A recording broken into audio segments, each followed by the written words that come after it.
마침 세 사람이 내가 유숙한 집에 앞에 서 있으니 가이사랴에서 내게로 보낸 사람이라. 성령이 내게 명하사 아무 의심 말고 함께 가라 하시매 이 6 형제도 나와 함께 가서 그 사람의 집에 들어가니 그가 우리에게 말하기를 천사가 내 집에 서서 말하되 내가 사람을 요바에 보내어 베드로라 하는 시몬을 청하라. 그가 너와 내 온 집이 구원을 받을 말씀을 내게 이르리라 함을 보았다 하거늘 내가 말을 시작할 때 성령이 그들에게 임하시기를 처음 우리에게 하신 것과 같이 하는지라. 내가 주의 말씀에 요하는 물로 세례를 베풀었으나 너희는 성령으로 세례를 받으리라 하신 것이 생각났노라. 그런즉 하나님이 우리가 주 예수 그리스도를 믿을 때에 주신 것과 같은 선물을 그들에게도 주셨으니 내가 누구이기에 하나님을 능히 맡겠느냐 하더라. 그들이 이 말을 듣고 잠잠하여 하나님께 영광을 돌려 이르되 그러면 하나님께서 이방인에게도 생명 얻는 해결을 주셨도다 하니라. 아멘. 오늘 본문의 말씀은 사도행전 10장에 일어난 사건을 사도 베드로가 예루살렘의 사도들 그리고 예루살렘에 있는 형제들에게 다시 설명하는 내용입니다. 이방인들의 복음의 은혜도 이방인들이 구원받는 것도 유대인과 똑같이 구원받는 것입니다 라고 설명하는 가운데 오늘 본문의 말씀은 고넬료 가정에 가서 베드로가 설교할 때 어떠한 역사가 일어나는가를 설명할 때 오늘 현재 우리에게도 구원이 일어날 때 이러한 방식으로 우리에게 구원이 일어난다는 것을 설명하고 있는 본문이 되겠습니다.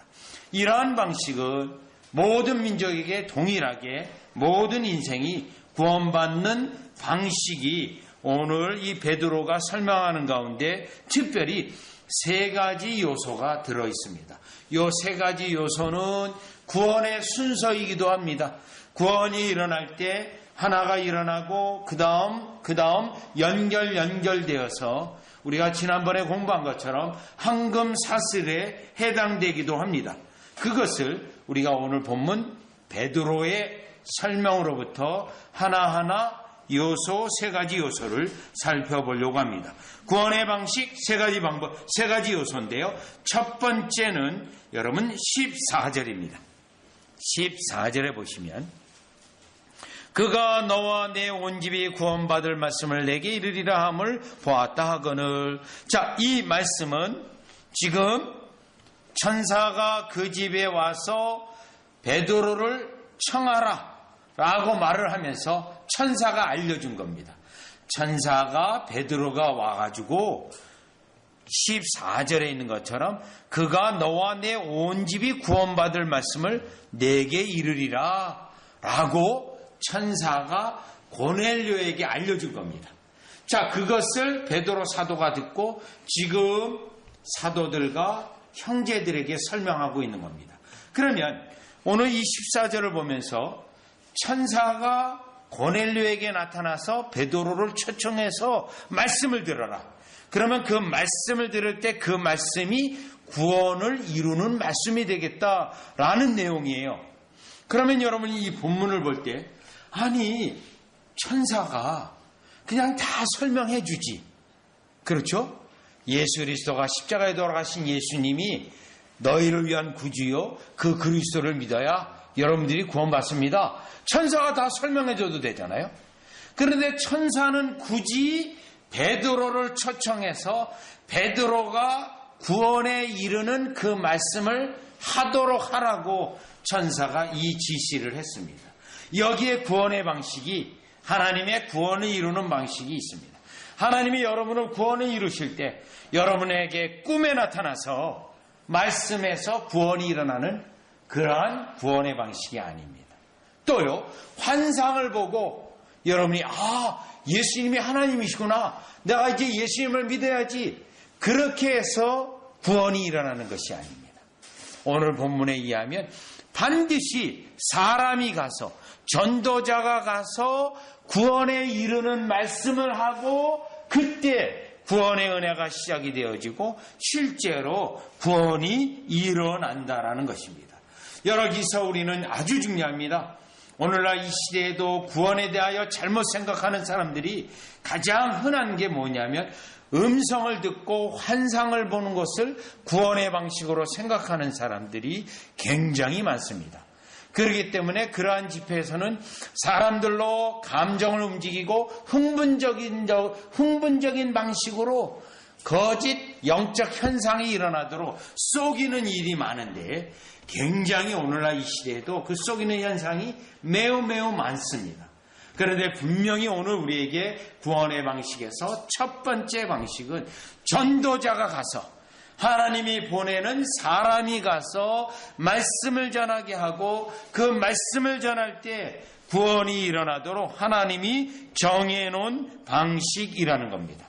자, 이 내용은 사도행전에 굉장히 이 내용이 많습니다. 일단 사도행전 5장 42절에 가보시면요.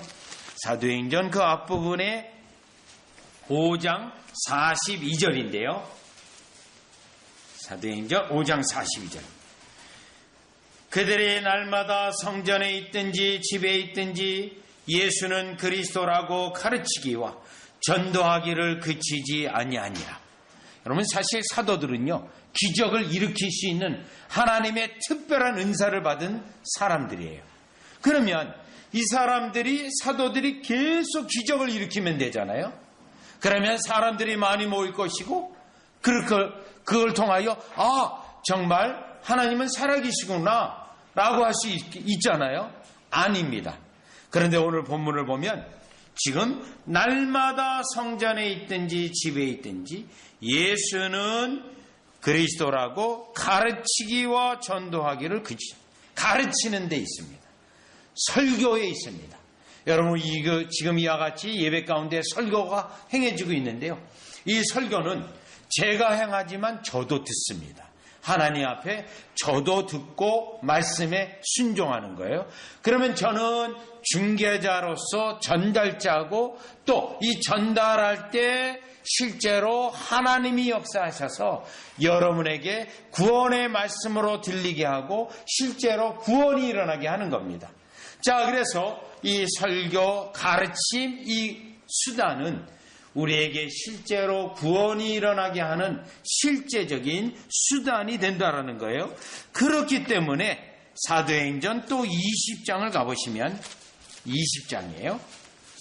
사도행전 20장 31절로 가보시면 지금 사도 바울이 에베소 장로들을 초청해서 자기 자신이 에베소 교회에서 3년 동안 무엇을 하였는지 설명하고 있습니다. 31절이요.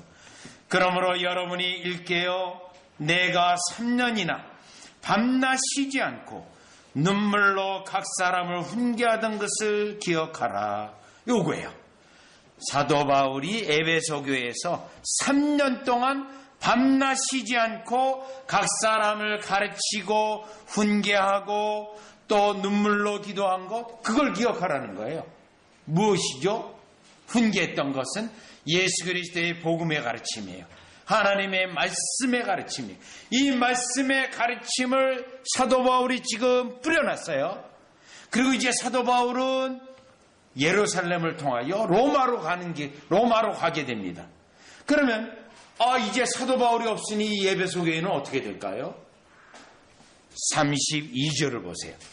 지금 내가 여러분을 주와 및 그 은혜의 말씀에 부탁하노니 그 말씀이 여러분을 능히 든든히 세우사 거룩하게 하심을 입은 모든 자 가운데 기업이 있게 하시리라. 여기 돼 있어요. 사도 바울이 3년 동안에 전했던 그 말씀을 이제 장로들이 전해요. 그런데 그 말씀이라고 돼 있어요. 그 말씀 위에 성령님이 역사하셔서 에베소 교회에 구원받는 역사가 계속해서 일어나고 그걸 통하여 기업을 얻는다고 돼 있어요. 천국의 기업을 얻는 일이 일어난다고 돼 있습니다. 그러면 사도 바울이 떠나면서 내가 여러분과 더 이상 말씀을 전하지 못해요. 어떡하죠? 그게 아니에요. 충분히 3년 동안 밤낮으로 뿌렸으니 그 말씀이 능히 그 영혼을 세우고 구원이 일어나고 교회를 세우고 또 각각의 성도들로 우리 주님이 믿음을 일으킨다는 역사를 본문이 말하고 있습니다. 따라서 다시 사도행전 11장으로 와서 저와 여러분에게 구원이 일어나는 첫 번째 은혜의 수단으로 가장 중요한 것은 말씀입니다. 그 말씀을 통하여 우리가 공부하고 말씀을 들을 때 그 말씀이 생명의 씨앗이 되어서 여러분 심령에 뿌려지고 그 뿌려진 말씀이 영적으로 자라나게 되어서 믿음이 발생되어서 결국 구원이 일어난다라는 것입니다.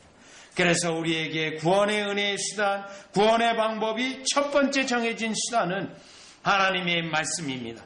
환상도 아니요, 기적도 아니요, 하나님의 말씀으로, 생명의 말씀으로 그 말씀을 들을 때 성령이 역사하셔서 실제로 회개와 믿음을 일으켜서 구원이 일어나게 하는데, 사도 바울은 이 원리를 고린도전서 2장 4절에서 내 말의 전도함이 지혜의 말로 하지 아니하고 성령이 나타나기까지 했다고 되어 있는데, 사도 바울이 비록 말씀을 증거하고 전달했다 할지라도 실제적으로 효력을 일으키는 것은 전도자와 설교자가 아니고 성령 하나님이 말씀을 가지고 믿음을 일으키고 구원을 일으킨다라는 것입니다. 그렇기 때문에 저와 여러분에게 신앙생활의 구원의 방법, 구원의 수단에서 가장 중요한 것은 하나님의 말씀을 듣고 하나님의 말씀을 공부하고 또 하나님의 말씀을 실제로 여러분이 읽는 겁니다. 왜 중요할까요? 이거가 요한복음 10장에 보면 우리 예수님이 우리의 목자입니다. 그리고 우리는 양입니다. 그런데 양과 목자의 관계는 먹이를 주는 데 있지 않아요. 양과 목자의 그 관계, 유대 관계의 긴밀성과 그 함께하는 원리는 어디 있냐면 내 양은 내 음성을 들으며 음성에 있습니다. 여러분 마치 강아지를 키울 때 먹이를 주면 오잖아요. 그런데 우리 주님과 우리의 관계는요, 우리 주님이 우리에게 먹을 거 주셔서 우리가 가는 게 아니에요. 우리 주님이 우리에게 말씀함을 통하여 예 아멘하고 응답하고 그 말씀을 따라 행하면서 그 말씀에 지키심이 있고 보호함이 있어서 주인과 우리와의 관계가 있습니다. 내 음성이에요. 그러면 왜 내 음성이 중요할까요? 양은 눈이 나쁩니다. 잘 보지를 못해요. 자기 주인이 왔는지 아니면 자기를 잡을 다른 목자가 왔는지 잘 분간을 못해요. 그래서 양은 청력, 귀가 무지무지 발달되어 있습니다. 그래서 음성을 말해요. 특별히 목자들은 양을 키울 때 양 각각에 다 이름을 붙여놔요. 그래서 양을 부를 때 그 이름을 불러요. 그러면 양이 그 단어를 압니까? 자기 이름을 압니까? 안 해요. 귀가 얼마나 발달됐는지 그 억양, 발음 그걸 가지고 양이 기억합니다. 왜요? 바른 목자에게 예수님의 음성을 따라가야 살기 때문에. 만약에 거짓 목자가 그 부르는 것을 분별을 못하고 따라가게 되면 죽는 거예요. 도살장으로 끌려가는 거예요. 그렇기 때문에 양과 목자의 관계에 가장 중요한 것은 이 음성입니다. 말씀이에요. 그래서 저와 여러분이 이 땅의 마지막 순간까지 말씀을 공부하고 말씀을 듣고, 왜요? 예수님이 여러분을 계속 말씀으로 부르고 말씀으로 말씀하시고 여러분이 해야 될 거 지시하시고 여러분 심령 속에 역사하시는 우리 주님이기 때문에 구원의 은혜의 수단에서 가장 중요한 첫 번째는 오늘 본문 14절에 있는 것처럼 구원받을 말씀을, 요거예요. 구원받을 말씀을 전도자로 하여금 사도 베드로가 전도자가 전하게 해서 듣게 해서 구원이 일어나게 하는 겁니다. 구원이. 이때 우리 주님은 전도자도 보내는데, 예를 들어 저기 어느 지역에 구원할 사람이 있어요. 전도자가 없어요. 그러면 우리 주님은 그곳에 전도자를 보냅니다. 그래서 사도 바울 같은 경우는 마케도냐로 길을 틀게 되어요. 환상을 보고 마케도냐로 가서 그곳에 가서 복음을 전할 때 첫 번째 인물이 루디아라는 인물이 회심을 하게 되어지고 그 인물 그 다음에 빌립보 감옥의 간수가 회심하게 되어지고 빌립보 교회가 세워집니다. 빌립보 교회는 그 마케도냐 지역에서 가장 최고의 무역도시, 상업도시, 거기에 교회가 세워짐을 통하여 이와 같이 아시아 지역으로 확장되어지는 복음의 역사가 있는데 그 영혼 하나를 위해서라도 우리 예수님 주님은요 전도자를 그곳에 보내어 구원을 하게 하는 역사를 우리가 보게 되는데 로마서 10장에 있는 것처럼 전하는 자가 없는데 어떻게 들을 수 있으며 이와 같이 말씀을 전하는 자가 없이 어떻게 구원이 있겠습니까? 하면서 우리 주님이 우리에게 구원받을 말씀을 전도자를 보내고 목회자를 보내고 사역자를 보내서 여러분에게 실제로 구원이 일어나게 하는 첫 번째 은혜의 방식이 생명에 이르게 하는 구원에 이르게 하는 말씀을 여러분에게 보낸다라는 것입니다. 자, 그러면 이제 말씀이 여러분에게 증거되어집니다. 그러면 두 번째 수단이에요. 다 같이 본문을 보시면 15절입니다. 두 번째 이 정해진 구원의 방식은 성령님이 역사해야 됩니다. 성령님이요. 그래서 사실 사람이 전도자이기도 하지만 진짜 전도자는 성령 하나님이 전도자 하나님이에요. 성령 하나님이 역사해야 깨달아지고 이해가 되어지고 믿어질 수가 있습니다. 왜냐하면 성령님이 영적 이해력을 주시기 때문에 그러는데 오늘 본문 15절에는 이 성령의 역사를 어떻게 설명했냐면 15절입니다. 내가 말을 시작할 때 성령이 그들에게 임하시기라. 성령님이 임하는 거예요. 전도자가 전도하더라도 실제로 구원이 일어나려면 성령이 역사해야 됩니다. 성령이 그 말씀 위에 처음 우리에게 하신 것 같이 하는지라. 내가 주의 말씀에 유하는 물로 세례를 베풀었으나 너희는 성령으로 세례를 받으리라 하신 것이 생각났노라. 즉 15절 16절을 보니 성령 세례를 받았다라는 겁니다. 여러분 지금 생명을 얻는 말씀을 듣고 있는데 그 말씀 자체가 성령에 의하여 효력이 일어나는 거예요. 여러분 여기서 중요한 게요. 말씀과 성령이 함께 가게 돼 있습니다. 때로서 여러분이 성령 충만할 때 어떤 기도하다가 내 마음이 뜨거워지고 그냥 갑자기 어떤 체험이 있는 그게 성령 충만이 아니고요. 말씀이 충만하면 성령이 충만하게 돼 있어요. 왜냐하면 말씀하고 성령이 묶여 있어서 같이 가게 돼 있습니다. 자, 그러니 지금 성령이 그들에게 임하기 시작했습니다. 그리고 나서 16절에 보니 성령으로 세례를 받으라고 돼 있어요.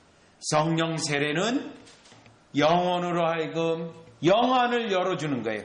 영적인 눈을 열어주는 겁니다. 영적인 눈은요. 왜요? 우리 눈에 육신의 비늘 같은 게 있어요. 사도 바울이 회심할 때 비늘 같은 것이 눈에 떨어졌다고 돼 있잖아요. 그것을 영적으로 볼 때 우리의 육신이 눈이 벗겨지면서 영적인 눈으로 열려져서 영적인 것을 보게 됩니다. 하나님이 살아계신 것, 예수 그리스도가 나를 위하여 십자가에 돌아가신 것, 이러한 영적으로만 이해될 수 있는 것이 이제 눈이 보이게 됩니다. 그런데 특별히 성령 세례라고 되어 있어요. 성령 세례, 왜 성령 세례라고 되어 있냐면 마태복음 3장 11절에 보면 세례 요한이 예수님에 대하여 증거한 것이 있어요. 그가 오면 성령으로 불로 세례를 베풀 것이라고 하는 것을 지금 사도 베드로가 지금 생각이 나고 말을 하는 거예요. 그래서 사도행전 11장 16절은 주의 말씀에 요한은 물로 세례를 베풀었으나 너희는 성령으로 세례를 받으리라 하신 것이 생각. 그런데 이게 마태복음 3장 11절이에요. 마태복음 3장 11절에는 성령의 불세례라고 되어 있습니다. 그러면 여러분 구원의 말씀을 들을 때 성령의 불세례가 여러분에게 임합니다. 어떻게 임할까요? 왜 불세례라고 말했을까요? 우리의 죄성, 부패성을 태우는 거예요. 그래서 이 성령의 불세례는 나의 죄악을 깨닫고 내가 이제 죄악에서 떠나가게 되어지고 내가 이제 죄를 버리는 효과가 여기에 있습니다. 그래서 불세례예요. 그러면 여러분, 죄는 뭘까요? 죄는 우리의 심령 속에 죄가 있는데 이 죄는 더러운 겁니다. 쓰레기 같은 거예요. 여러분, 쓰레기는 어떤 방법이 가장 확실합니까? 태우는 방식이 가장 확실합니다. 그래서 성령의 불세례로 되어 있어요. 우리의 심령 안에 있는 못된 교만, 또 못된 고집, 못된 심령, 편견, 이런 것을 물로 씻는 것으로 에스겔서는 되어 있지만 예수님은 아예 불로 태운다고 되어 있어요. 불로 태워서 여러분의 심령을 정화시키는 것을 말합니다. 그래서 성령의 불세라는 것은 우리로 하여금 죄악에서 떠나가게 하고 죄와 싸우게 하고 우리의 심령에 정결하게 되었으니까요. 어떻게 돼요? 영적인 걸 추구하게 하고 거룩한 걸 추구하게 했다라는 거예요. 우리 조선 땅에 복음이 들어왔을 때 우리 조선 땅에 있는 사람들이 위생의 개념이 없었습니다. 위생이요. 그래서 화장실이 부엌 옆에 있다거나 또 집이 지붕이 낮아져서 굉장히 먼지가 많았습니다. 선교사들이 보기에 너무 위생적으로 열악한 거예요. 하수도도 없어요. 그래서 물을 그냥 아무 데다 뿌려서 그 물들이 썩는 내가 길가로 갈 때 역겨워서 갈 수 없다고 되어 있습니다. 그때 선교사들이요, 위생 척결 운동도 했어요. 하수도도 만들고 화장실도 멀리 집에서 떨어지게 하고 그 일을 했습니다. 왜 그 일을 했을까요? 사회사업, 개발사업을 한 걸까요? 아닙니다.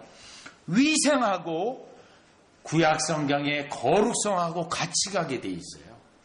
그래서 구약에서 어떤 화장실이 멀리 떨어져 있어야 되고 사람들이 용변을 보게 되면 반드시 덮게 돼 있고 다 위생 개념인데요. 왜요? 깨끗한 개념하고 거룩하고 같이 가게 되어 있습니다. 그래서 우리 한국 초대교회 조선시대 후기에 예수 그리스도를 믿게 되면 두 가지 특징이 일어나요. 일단 위생적으로 깨끗해지고요. 또요, 한편으로는 교육열이 굉장히 높아져요. 선교사들이 학교도 왜요? 영적 무지에서 깨어나기 때문에 이 두 가지 현상이 나타나는 현상인데 여러분이 필리핀에 가보면 알 수 있습니다. 프랑스 가도 알 수 있어요.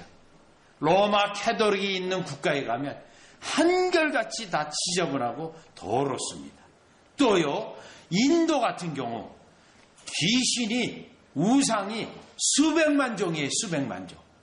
심지어는 쥐를 섬기는 성전도 있어요. 그러한 곳에요, 굉장히 지저분합니다. 지성전 유명해요. 그래서 그 지성전에 온 사람들이 자기들이 죽으면 환생해서 쥐가 되기를 바라는 거예요.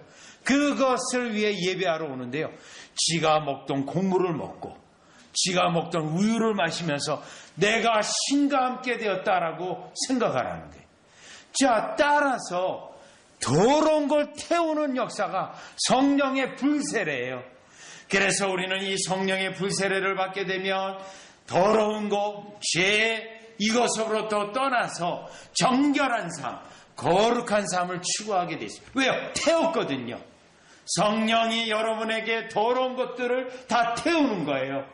더러운 생각, 잘못된 인간된 생각 다 태우기 때문에 이제는 정결한 심령, 정결한 원리가 되어져서 거룩함을 추구하게 되는 것이 오늘 본문 지금 16절에 성령의 불세례라는 것으로 설명하고 있습니다. 따라서 우리는 생명의 말씀을 듣고 그 다음에 성령의 불세례를 해서 태워가지고 우리로 새 사람 만드는 역사가 두 번째 단계, 두 번째 은혜의 방식, 수단이라는 것입니다. 저와 여러분에게 이 구원의 방식이 정해져 있는데 우리 주님의 성령 세례 받은 우리는 이제 정결한 걸 추구하고 거룩한 걸 추구하고 영적인 눈을 열어주었으니 영적인 것을 추구하는 효과가 여러분에게 나타나시기를 주 예수 그리스도의 이름으로 축원합니다. 자, 그러면 이제는 세 번째예요. 이 구원의 방식에서 말씀, 그 다음 성령, 그 다음 세 번째는 18절에 있는 것처럼 효과입니다. 효과. 보시죠. 18절에 보시면 그들의 이 말을 듣고 잠잠하여 하나님께 영광을 돌려 이르되 그러면 하나님께서 이방인에게도 생명 얻는 해결을 주셨도다 하니라. 여기에 이방인에게도 생명 얻는 해결을 효과가 나온 거예요. 말씀, 성령 세례, 생명 얻는 해계가 일어난 겁니다. 자, 그러면 여기에 생명 얻는 해결한 표현은 왜 썼을까요? 해계한 효과가 분명하다는 거예요. 왜냐하면 거짓 해계도 있고 일시적인 해계도 있고 절반 해계도 있습니다. 생명 얻는 해계를 했다는 것은 정말 죄에서 떠나고 죄와 싸우는 모습이 분명하고 이 삶은 여러분이 지금까지 살아왔던 삶과 완전히 구별되는 삶인데요. 예를 들어 누가복음 19장에 보면 삭개오가 회개를 합니다. 그런데 삭개오가 회개했다고 하는 고백이 있다거나 전혀 신앙 고백이 없어요. 삭개오는 그런데 우리 예수님이 이 사람도 이제는 아브라함의 자손입니다 라고 공포했어요. 회개했다고 공포했어요. 생명 얻는 회개로 생명 얻었다고 되어 있어요. 그러면 삭개오는 어떻게 회개했습니까? 실제 자기의 삶으로 회개했습니다. 그가 가진 재산의 절반을 가난한 자에게 주겠다고. 굉장한 겁니다. 그는 직분이 무슨 직분이었냐면 세리장이었어요. 세리도 많은 돈을 버는데요. 세리장이라 하면 굉장한 권세와 돈을 가지고 있는 사람이에요. 그런데 재산의 절반을 가난한 자. 또요, 남의 것을 내가 탈취한 것이 있으면 4배로 갚는다고 돼 있어요. 이제부터는 내가 하나님의 말씀대로 살아가겠다는 거예요. 회개가 분명한 증거로 나온 거예요. 자, 이것과 함께 누가복음 7장을 한번 가보시죠. 사도행전은 누가복음하고 함께 쓰여진 책입니다. 누가복음 7장 37절에 가보면 누가복음이나 사도행전에서 회개를 말할 때는 삶 가운데 회개의 증거가 분명히 나타나는 것을 생명 얻는 회개라고 말합니다. 효과가 분명하다는 거예요. 회개했다고 하면서 여전히 죄를 습관적으로 짓고 있다면 그것은 아직 생명 얻는 회개가 일어나지 않았다는 겁니다. 보시면 7장 37절입니다. 그 동네에 죄를 지은 한 여자가 있어 예수께서 바리새인의 집에 앉아 계심을 알고 향유 담은 옥합을 가지고 와서 예수의 뒤로 그 발 곁에 서서 울며 눈물로 그 발을 적시고 자기 머리털로 닦고 그 발에 입 맞추고 향유를 부으니 이 여인은 예수님으로부터 여자의 죄가 사함받았다라고 말합니다. 한번 다시 47절 가보시죠. 누가복음 7장 47절에 보면 이러므로 내가 내게 말하노니 그의 많은 죄가 사해졌도다. 이 여인은 정말 예수님이 말씀한 것처럼 죄가 많은 여성이에요. 죄가 많아요. 그런데 그 많은 죄가 다 용서함 받았대요. 이는 그의 사랑함이 많음이라. 사함을 받은 일이 적은 자는 적게 사랑하느니라. 48절이요. 이에 여자에게 이르시되 내 죄사함을 받으니라 하시니. 이 여인이 죄 용서함 받은 예수님의 직접적인 선포가 있어요. 그러면 이 여인은요, 지금 회개 고백했습니까? 주님, 제가 이러한 죄를 졌고요, 또 이러한 죄를 졌고요, 저러한 죄를 졌고, 어렸을 때는 이러한 죄, 또 청년이 되었을 때 이러한 죄, 장년이 되었을 때 이러한 죄, 나이가 들어서는 이러한 죄, 정말 죄를 많이 졌습니다. 고백을 했나요? 고백이 없어요. 그런데 어떻게 예수님은 죄 용서함 받았다고 선언했냐면 38절이에요. 38절. 예수의 뒤로 그 발 곁에 서서 울며 죄 때문에 울면서 회개합니다. 이 회개할 때 수많은 자신의 죄를 회개하고 있겠죠. 눈물로 그 발을 적시고 눈물로 그 발을 예수님을 적셨어요. 예수님은 팔레스타인 지방의 먼지길로 다니는 그러한 길이에요. 예수님의 발을 적셨어요. 자기 머리털로 닦고, 이 부분이 결정적입니다.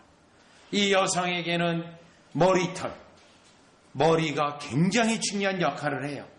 그가 많은 죄를 짓게 되는 아름다움을 뽐낼 때 이 여성에게는 그 머리털이 중요한 수단이 됩니다. 그리고 그거를 예수님의 발걸레를 한 거예요. 여성이요. 여성에게 미용은 아름다움의 완성이에요. 그래서 결혼식 할 때도 신부가 신부화장 끝이 어딥니까? 머리예요. 머리. 머리를 하고 최고의 아름다움을 거기서 합니다.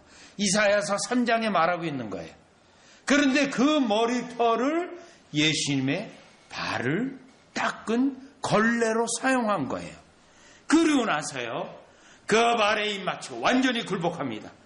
향유를 부으니 예수님을 최고, 나의 주, 나의 구주로 향유를 부은 거예요. 가장 귀한 걸 예수님에게 드린 거예요. 회개의 증거입니다. 죄에서 떠난 거예요. 죄에서 떠나고 완전히 그리스도께 굴복된 그 증거를 이 여인의 행동 속에서 예수님은 여자여 내 죄 사함 받았다고 선언하고, 이 여성은 많은 죄가 지었음에도 불구하고 다 그 죄가 용서함 받게 되어집니다. 즉 오늘 본문 말씀에 생명 얻는 회개, 진정한 회개, 구원에 이르는 회개라는 것은 삶이 완전히 바뀌었다는 겁니다. 삶이요. 신앙 고백만 있는 게 아니고요. 눈물만 조금 흘렸다는 게 아니고요. 완전히 삶이 바뀌어져서 죄에서 떠난 삶을 사는 그 여인의 모습에, 이 여인의 모습에서 예수님이 응답했다라는 겁니다. 따라서 사도행전 11장 18절에 보면 이방인에게도 생명 얻는 회개, 그들도 정말 변화된 삶으로 이방인들이에요. 그러면 이방인들은 어떤 삶을 삽니까? 이방 우상을 섬기던 자들이에요. 완전히 벗어났어요. 떠났어요. 예수 그리스도를 찬양하고 하나님을 예배하고 오직 그리스도만이 나의 주 나의 하나님을 섬기고 있는 그 이방인들이 되는 겁니다. 오늘 우리는 이 본문을 보면서 우리 주님의 은혜의 수단, 구원의 방식이 정해져 있습니다. 우리 인간이 바꿀 수가 없습니다. 첫 번째, 전도자를 보내 하나님의 말씀, 사역자를 통하여 하나님의 말씀을 듣게 하시고 성령으로 역사하여 성령 세례가 일어나게 하시고, 그 효과가 생명 얻는 회개의 효과가 여러분 삶에 나타나게 해서 누가 봐도 여러분이 생명 얻는 회개를 얻은 하나님의 백성이라는 인정함이 있는 여러분이 되어지시기를 주 예수 그리스도의 이름으로 축원합니다. 이 세 가지, 이 방식이 또 여러분이 다른 사람을 전도하고 다른 영혼을 구할 때 전도자로서 쓰임받는 여러분이 되시기를 또한 주 예수 그리스도의 이름으로 축원합니다. 기도드리겠습니다. 하나님 아버지 은혜를 감사드립니다. 꿈도 아니요, 기적도 아니요, 환상도 아니요, 음성도 아니요, 오직 전도자가 전하는 말씀 사역자가 전하는 말씀을 통하여 우리에게 구원의 은혜를 베푸시고, 그것은 성령님이 직접 우리의 영혼에 일하셔서 하나님이 우리의 영혼의 마음을 변화시키고 심령을 변화시키고 생각을 바꾸고 우리의 심령에 더러운 걸 태우시고 깨끗한 심령으로 만들어서 더러운 것에서 완전히 떠나는 생명 얻는 회개까지 나타나게 하여 정말 하나님의 백성이 된 것, 구원받은 백성이 된 것을 증거하시오니 이 구원의 방식이 우리에게 확실히 있게 하시고 이것 또한 우리가 전도자 되는 결정적인 역사가 되게 하여 주시옵소서. 예수님의 이름으로 기도드리옵나이다.